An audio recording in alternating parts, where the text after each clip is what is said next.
ভিডিওটা টান না দিয়ে সবাই মনোযোগ দিয়ে হাদিসটি শুনুন। স্বামী ও স্ত্রী যখন একই বিছানায় শয়ন করে বা বসে গল্প করে হাসি খুশি কথা বলে এবং আল্লাহর তারিফ করে আল্লাহর রহমত ও বরকত নিয়ে কথা বলে, তখন স্বামী ও স্ত্রীর প্রতিটা কথাতে প্রতিটি সেকেন্ডে তাদের আমলনামায় 10টা করে নেকি লেখা হয়। আবু দাউদ শরীফের হাদিস, স্বামী ও স্ত্রীর অধ্যায়ে পেয়ে যাবেন।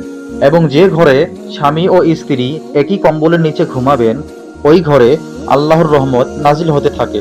আল বুখারী। এবং যে ঘরে স্বামী ও স্ত্রী একই প্লেটে খাবার খাবে, যতক্ষণ খাবার খাবে ততক্ষণ তাদের আমলনামায় সওয়াব লেখা হয়। যে ঘরে স্বামী ও স্ত্রী একসাথে তাহাজ্জুদের নামাজ পড়বে, সে ঘরে জীবনে কোনোদিন অশান্তি হবে না।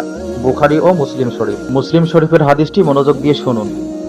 যে স্বামী তার স্ত্রীকে এক লোকমা ভাত খাইয়ে দিবে, আল্লাহ ওই স্বামীর সগীরা গুনাহগুলো মাফ করে দিবেন। এবং যে স্ত্রী তার স্বামীকে এক লোকমা ভাত খাইয়ে দিবে, আল্লাহ ওই স্ত্রীর সগীরা গুনাহগুলো মাফ করে দিবেন এবং প্রতি লোকমার বিনিময়ে 1000 নেকি উভয়ের আমলনামায় দান করবেন।